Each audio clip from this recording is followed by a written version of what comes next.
Hi, I am Anand K. Singh, and I am basically a faculty with Mahamaya Institute of Excellence. And the topic I am today going to cover is basically क्या होता है ना कि जब आप interview देने के लिए जाते हैं तो बैक इन योर माइंड बहुत सारे आप एजम्पशंस क्रिएट कर लेते हैं एंड ये एजम्पशंस जो आप क्रिएट करते हैं they become very vital during your interview. तो आज मैं उसी एजम्पशन को डिस्कस करने वाला हूँ कि यूजुअली कैंडिडेट्स जो होते हैं क्या क्या एजम्पशन अपने माइंड के अंदर क्रिएट कर लेते हैं एंड वो एजम्पशन उनको उनके इंटरव्यू को नेगेटिव साइड में लेकर के चली जाती है। सो बेसिकली जो फर्स्ट एजम्पशन होता है कैंडिडेट के अंदर that is self limiting performance का।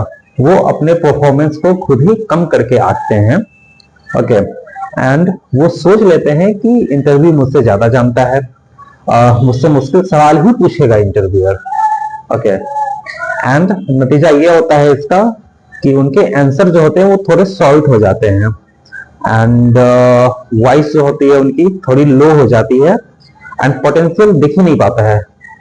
जैसे कि आपसे अगर किसी ने पूछा कि mister XYZ tell me about Java, तो आप क्या होता है ना कि आपको लग रहा होता है कि सामने वाला तो मुझसे जावा ज्यादा जानता होगा, तो फिर आप थोड़े नर्वस होते हो एंड आप अपने इंटरव्यू को चाहते हो कि मैं ज्यादा बोलूंगा तो ही विल कम टू नो कि मुझे नहीं आता या मुझे कम आता एंड ऑल, और आप अपने आंसर को बिल्कुल शॉर्ट एंड ट्रिम कर लेते हो, ठीक है, जो कि इफेक्टिव आंसर नहीं होता, तो वो नहीं बिल्कुल भी नहीं करनी चाहिए।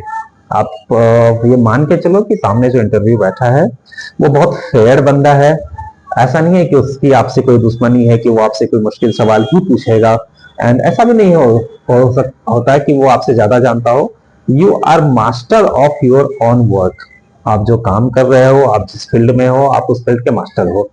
कोई जरूरी नहीं कि सामने वाले को उस बारे में आपसे ज्यादा आता हो एंड इनफैक्ट अगर ज्यादा आता भी है आपसे, ओके, तो वो बंदा हो सकता है 10 साल 12 साल 15 साल 20 साल एक्सपीरियंस लेकर के वहां बैठा हुआ हो, ओके तो ऑब्वियसली 20 साल अगर कोई काम कर रहा है जावा के ऊपर तो उसको आपसे ज्यादा नॉलेज होगी, या किसी और लैंग्वेज के ऊपर, किसी और वर्क को, मार्केटिंग में हो, सेल्स में हो, किसी भी चीज में हो, वो बंदा हो सकता है आपसे ज्यादा जानते हो, but how does it matter. आप जिस रोल के लिए आए हो, अगर आप एग्जीक्यूटिव रोल के लिए आए हो तो एग्जीक्यूटिव के लिए बहुत बेसिक जानकारी चाहिए होती है, और वो बेसिक जानकारी से तो आप ज्यादा ही जानते होगे, I am damn sure about it, okay and जहां तक रही बात मुश्किल सवाल पूछने की, तो जब हमेशा इंटरव्यू की शुरुआत आसान सवालों से होती है, जब इंटरव्यूअर आपके आसान सवालों के जवाबों से सेटिस्फाइड होता है तभी वो आपसे मुश्किल सवालें करना शुरू करता है, क्योंकि वो देखना चाहता है कि आपके नॉलेज की रेंज कितनी है, ओके बहुत बार आप एग्जीक्यूटिव का इंटरव्यू लेने के लिए जाओ ना, अगर आपको उसने जो सवाल पूछे जो एग्जीक्यूटिव पोजीशन के लिए है, बेसिकली आपने उसके बहुत अच्छे बहुत बेहतरीन जवाब दिए, तो वो आपसे फिर मुश्किल सवाल पूछना शुरू करेगा धीरे धीरे, जस्ट टू अंडरस्टैंड कि आप कितना जान रहे हो, कि आपकी जानकारी कितनी है, ओके तो वो फिर आपका वो in back of that interviewers mind चलने लगता है, ओके अगर मैं इस बंदे को हायर करता हूं तो इससे तो भी एग्जीक्यूटिव लेवल की बड़ी अच्छी नॉलेज है and he can go beyond the executive level also. भविष्य में हो सकता है कि वो मैनेजर बन जाए एंड हमारी कंपनी के लिए बहुत ही फ्रूटफुल होगा, okay so never ever assume कि सामने वाले को आपसे ज्यादा आता है या आपको कम आता है, okay so another is defensive mindset. इसमें क्या होता है ना कि आप अपने अंदर एक डिफेंसिवनेस क्रिएट करते हो कि ये कंपनी सिर्फ फ्लुएंट इंग्लिश बोलने वालों को हायर करती है, या फिर ये कंपनी तो सिर्फ उन लोगों को हायर करती है जिसको कि जावा का XYZ लेवल का नॉलेज हो या इतना ज्यादा नॉलेज हो, ठीक है, ऐसा नहीं होता। अलग अलग लेवल्स पे अलग अलग नॉलेज वाले लोग चाहिए होते हैं। एग्जीक्यूटिव लेवल के लिए बहुत बेसिक जानकारी चाहिए होती है, सुपरवाइजर लेवल के लिए उससे थोड़ी ज्यादा, मैनेजरियल लेवल के लिए उससे थोड़ी ज्यादा, okay and senior manager, vice president वगैरह के लिए उससे ज्यादा।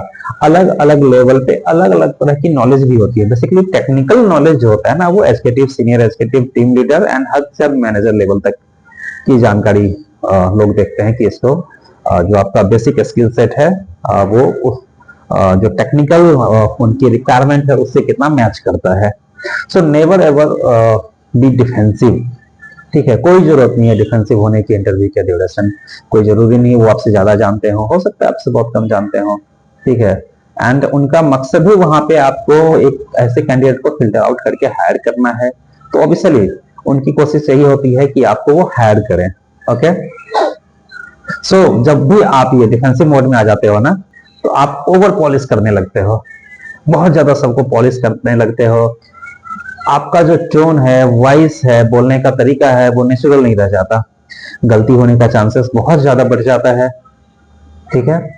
एंड नतीजा क्या होता है कि आप अपने इंटरव्यू को रिजेक्शन की ओर लीड कर जाते हो। So other is fair driver answers. So इसमें एजम्पशन क्या होता है ना कि अगर मैंने ऑनेस्टली बोलूंगा तो रिजेक्ट हो जाऊंगा। जैसे आपने पिछली कंपनी छोड़ी, there might be an reason, ठीक है। तो बहुत बार लोगों को लगता है कि नहीं नहीं ये रीजन तो जस्टिफाइड नहीं है, तो फिर वो क्या होता है कि वो डर से कुछ ना कुछ झूठ बोल देते हैं। तो जब आप झूठ बोलते हो तो आपकी आंख की जो पुतलियां होती हैं, आपका जो फेस का एक्सप्रेशन होता है वो चेंज हो जाता है, बहुत तेजी से चेंज होता है, ठीक है। 2 सेकंड 4 सेकंड के लिए ही बहुत तेजी से जब चेंज होता है ना, तो इंटरव्यूअर को दिख जाता है कि अरे इसने ये आंसर करते वक्त इसका आई चेंज हो गई, इसका फेस का एक्सप्रेशन सडनली चेंज हुआ एंड रिकवर किया इसने, दैट मींस कि ही लाइड और शी लाइड। तो वहां पे फिर वो इंटरव्यूअर के माइंड के अंदर एक डाउट क्रिएट होता है, ठीक है, ये बंदा सही आंसर नहीं कर रहा एंड ऑल, ठीक है। तो आप जो आंसर करते हो वो जेन्युइन आंसर होना चाहिए। आप 100% कोशिश कीजिए कि आप सच ही बोलें, ठीक है। जब आप सच बोलते हो तो फिर आपको घबराने की जरूरत नहीं होती, वहां पे आपके एक्सप्रेशंस बहुत ही नॉर्मल होते हैं, अच्छे होते हैं एंड आप सच बोल करके आप इंटरव्यू को सिलेक्शन की तरफ लीड करते हो, ना कि रिजेक्शन की तरफ। इसलिए there is no logic to be feared and select inappropriate answer और रॉन्ग आंसर और झूठ बोलने की कोई जरूरत नहीं होती। नेक्स्ट जो अजम्पशन होता है ना आपका, वो होता है बॉडी लैंग्वेज का कोलैप्स करना, ठीक है। नेगेटिव अजम्पशन का इंपैक्ट ये होता है, इसका डायरेक्ट इफेक्ट जो इंटरव्यू के अंदर दिखता है वो होता है कि आपका आई कांटेक्ट इंटरव्यूअर के साथ खत्म हो जाता है। आप बिल्कुल क्लोज पोस्चर में बैठ जाते हो, जैसे आप ऐसे करके हाथ मोड़ करके बैठ जाओगे, या फिर आप बिल्कुल ऐसे हाथ क्लोज कर लोगे, आप शरीर को ऐसे सिकोड़ लोगे, ऐसे फैल जो नेचुरली ऐसे फैला हुआ था आप उसको सिकोड़ लगे, आप ऐसे आई कांटेक्ट होकर के आप नीचे देखने लगोगे, बगल देखने लगोगे, या फिर आप हाथ मलने लगोगे, ऐसे ऐसे हाथ करने लगते हैं लोग बहुत बार इस तरीके से। So don't do that, okay. So these are negative gestures, ठीक है। सो वो सामने वाले को जो इंटरव्यू आपका ले रहा होता है ना, उसे ये क्लियरली मैसेज जाता है इसमें कि कैंडिडेट जो है सो अंडर कॉन्फिडेंट है, जबकि असल में सिर्फ एजम्पशन ड्राइवन एंजाइटी होती है आपके अंदर। आपकी ये एंजाइटी जो होती है वो फिर आपके इंटरव्यू को नेगेटिव साइड में ले जाती है। So there is no logic to be afraid, don't let your body collapse, okay. आप अपनी बॉडी को कोलैप्स ना होने दें, ओके। अनदर इज क्वेश्चन का जो मिस इंटरप्रेशन होता है वो भी एक बड़ा एजम्पशन है। लाइक आपसे एक सीधा सा सवाल किया जाता है कि लाइक मेरे से सवाल किया गया कि मिस्टर आनंद के सिंह आप बताइए कि आपने पिछली कंपनी क्यों छोड़ी। तो अब मैं यहाँ पे माइंड के अंदर आप कैलकुलेट करने लगते हो कि अरे कहीं ये ट्रिक क्वेश्चन तो नहीं, कहीं ये तो नहीं जानना चाह रहा था कि वहां पे मेरा क्या रिलेशंस थे, या एक्स वाई जी, बहुत सारी चीजें आप इस इंटरप्रेशन अपने माइंड के अंदर करने लगते हो, जबकि वो एक सिंपल सा सवाल होता है, ठीक है। और आप सिंपल सवाल को कॉम्प्लेक्स बना देते हो, आंसर इररिलेवेंट हो जाता है। जैसे आपने ये खास करके मैंने कब देखा है, जब कोई जॉब कर रहा था, उसने जॉब छोड़ी, सॉरी, एंड दोबारा जब वो इंटरव्यू के लिए दिया तो 4-6 महीने या साल भर के बाद, तो फिर वो इस बीच का जो नॉन वर्किंग पीरियड होता है ना, उसको कवर करने के उसके बारे में जब सवाल किया जाता है कि what you doing in between, like you left your last job 1 year back and now you are not working right now from last 1 year. Okay, तो आप वहां पे क्या करते हो कि आप कुछ की कुछ कहानियां बनाने लगते हो। बहुत सारे लोग झूठ बोल देते हैं कि नहीं नहीं उनके घर में ये ऐसा हो गया था वैसा हो गया था, या बहुत सारे लोग बोल देते हैं कि कुछ भी। ठीक है, मैंने बहुत वेयर्ड वेयर्ड आंसर सुने हैं। जैसे मैंने एक बंदे का इंटरव्यू ले रहा था एंड ही सेड कि her mother expired, that's why he was not working. Okay, so but उसका जो फेस एक्सप्रेशन था, आई कम टू नो कि ये झूठ बोल रहा है और ये कुछ ऐसा बहाना देना चाहता है जिसपे कि इंटरव्यू आगे सवाल ना करे। बिकॉज जैसे ही आप कोई कैंडिडेट आंसर करता है कि उसकी मदर की डेथ हो गई थी या सर्टेन इस तरह की चीजें, तो वो सोचता है कि सामने वाला बंदा उस इमोशनल चीज के अंदर नहीं जाएगा और मुझसे इससे पे आगे ज्यादा सवाल कुछ नहीं पूछेगा। ठीक है, एंड या फिर आप इंटरप्रेट कर लेते हो अपने माइंड के अंदर कि ठीक है मैं ऐसे इसको इमोशनली इंटरव्यू को ड्राइव करके ले जाऊंगा, तो don't do that. Okay, simple answer है, सॉरी सिंपल क्वेश्चन है तो उसका सिंपल आंसर करना है। जैसे अगर मेरे से किसी ने पूछा कि Anand K Singh why you are not working for last 1 year, okay, so my simple answer would be कि I worked hard in my last company and I resigned due to XYZ reason, and since then I was exploring new things, like I visited a lot of places. Okay, so now I'm back into the business world. Okay, so simple answer करो, ठीक है, that's it. ठीक है, next example होता है premature surrender. इसमें आप क्या कर होता है ना कि आप पहले ही सरेंडर कर देते हो कि मेरा बैकग्राउंड काफी वीक है। ठीक है, जैसे अगर आपकी स्कूलिंग किसी गवर्नमेंट स्कूल से हुई है तो आपके माइंड के अंदर होता है यहाँ पे जो सारे मेरे जो कंपटीटर्स हैं they are from good school, मेरा तो स्कूल बहुत छोटा सा था एंड ऑल, तो आप वहां पे आपने सरेंडर पहले ही कर दिया कि नहीं नहीं मेरा तो होना ही नहीं है। ओके, इसमें क्या होता है फिर आप अगर इस कंडीशन में आप सेलेक्ट भी हो जाते हो तो आप सैलरी नेगोशिएट नहीं करते। ठीक है, बहुत बार हमें जब सामने वाले बंदे से हमने इंटरव्यू किया और जब वो बंदा सैलरी नेगोशिएट करने के लिए रेडी नहीं होता तो हमें समझ जाता है कि ओके ये सरेंडर कर चुका है। ओके, आप फॉलो अप क्वेश्चंस नहीं पूछते। ठीक है, इंटरव्यू को पहले ही इंटरनली आप हार जाते हैं। ठीक है, जबकि आपके अंदर पोटेंशियल होती है फिर भी आप ऐसा करते हो। ठीक है, सो रिमेंबर सैलरी नेगोशिएट करना आपका अधिकार है, आप बिल्कुल करें। आप अपनी किसी कंपनी को आप अपना स्किल अपने 8 घंटे 10 घंटे 12 घंटे दे रहे हैं तो ये आपका अधिकार है कि आप उसके बदले में एक अच्छी सैलरी लें। Okay, so always discuss salary part. ठीक है, there is nothing bad in it. Okay, फिर क्योंकि अगर आप सैलरी डिस्कस नहीं करोगे you will be underpaid and फिर आप ज्वाइन करने के बाद आप फ्रस्ट्रेटेड होना शुरू हो जाओगे, मेरी सैलरी तो बहुत कम है, मेरे बराबर का एक्सपीरियंस या मेरे से कम एक्सपीरियंस वाले बंदे को तो मेरे से ज्यादा सैलरी मिल रही है। एंड फिर आपका काम में दिल नहीं लगेगा, आपकी परफॉर्मेंस रिड्यूस होती चली जाएगी, हो सकता है आपको पीआईपी इससे ज्यादा तो कंपनी छोड़नी पड़ जाए एंड फिर आप अगली जॉब में आप जाओगे तो आपका कॉन्फिडेंस लूज हो जाएगा। सो इसकी कॉन्सिक्वेंसेस बड़े लंबे जाते हैं।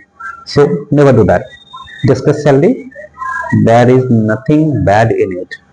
Okay, so again इंटरव्यूअर जो होता है, ठीक है, इंटरव्यूअर में कैंडिडेट अपनी नॉलेज से नहीं, इंटरव्यू में जो होता है आपका इंटरव्यू में कोई भी कॉलेज कोई भी जो कैंडिडेट होता है वो अपनी नॉलेज से नहीं अपनी एजम्पशन से आता है, ये हमेशा आप याद रखिए। ठीक है, अब सवाल आता है कि एजम्पशन फ्री इंटरव्यू कैसे करें। ओके, सो फर्स्ट थिंग आप ये बिल्कुल मान के चलिए कि जो इंटरव्यू है वो न्यूट्रल है, आपकी उससे कोई दुश्मनी नहीं है। हो सकता है कि आप उससे पहली बार मिल रहे हो तो आप जिससे पहली बार मिल रहे हो उससे आपकी क्या दुश्मनी हो सकती है भला, फिर क्यों उसको दुश्मन की तरह मान करके उस तरीके का आंसर करना।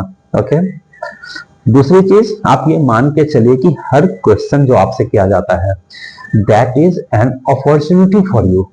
ओके, ये ट्रैप नहीं है, ये कोई जाल नहीं है। जो क्वेश्चन है वो अपॉर्चुनिटी है। आप उस अपॉर्चुनिटी को जितने अच्छे से यूटिलाइज करोगे, ठीक है, आपके सिलेक्शन के चांसेस उतने हाई होंगे। ठीक है,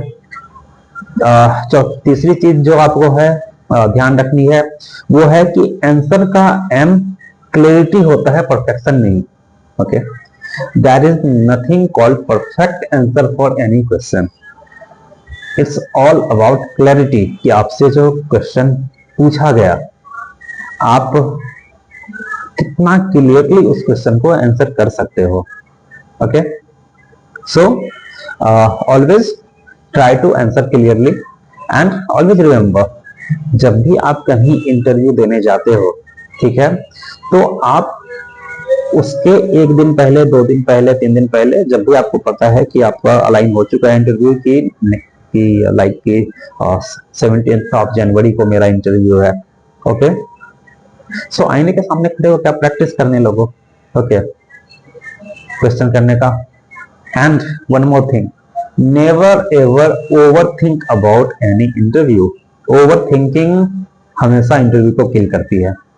जब आप बहुत ज्यादा सोचने लगते हो, जैसे ही आप इंटरव्यू देने के लिए जाते हो, आप बाहर रिसेप्शन पर बैठे हुए होते हो, आप बहुत ज्यादा सोचने लगते हो, दुनिया जहान की बातें आप सोचने लगते हो, इंटरव्यू में ये होगा, ऐसा होगा, ऐसा होगा। ठीक है, देखो आप इंटरव्यू के लिए जा चुके हो, आप बाहर सोफे पे बैठे हुए रिसेप्शन के ऊपर, 10 मिनट, 15 मिनट, 1 घंटे, 2 घंटे में आपका नंबर आने वाला है। आप इस 1-2 घंटे में कुछ चेंज नहीं कर सकते वेरी क्लियरली, सिवाय अपने आप को कंफ्यूज करने के। आप जितना ज्यादा ओवरथिंक करोगे, अपने आप को कंफ्यूज करोगे, आपकी आंसर क्लैरिटी जाती रहेगी। क्योंकि मैंने देखा है कि बहुत सारे लड़के होते हैं जो इंटरव्यू देने के लिए आते हैं, वो बाहर बैठ करके दूसरे जो कैंडिडेट्स होते हैं उनसे पूछ रहे होते हैं तुम्हारी क्या तैयारी है, तुम्हारी क्या तैयारी है, या जो इंटरव्यू देके बच्चे निकल रहे होते हैं उनसे पूछ रहे होते हैं तुमसे क्या क्या पूछा गया। ठीक है, एंड फिर वो उसको सोचना शुरू करते हैं। नतीजा ये होता है कि वो इतना ज्यादा उन चीजों में उलझ जाते हैं कि जब उनका नंबर आता है इंटरव्यू देने का, तो उनके माइंड के बैक में जो पहले सवाल पूछे गए थे वो सवाल चल रहा होता है। अच्छा, अब ये सवाल कब पूछा जाएगा, ये सवाल कब पूछा जाएगा।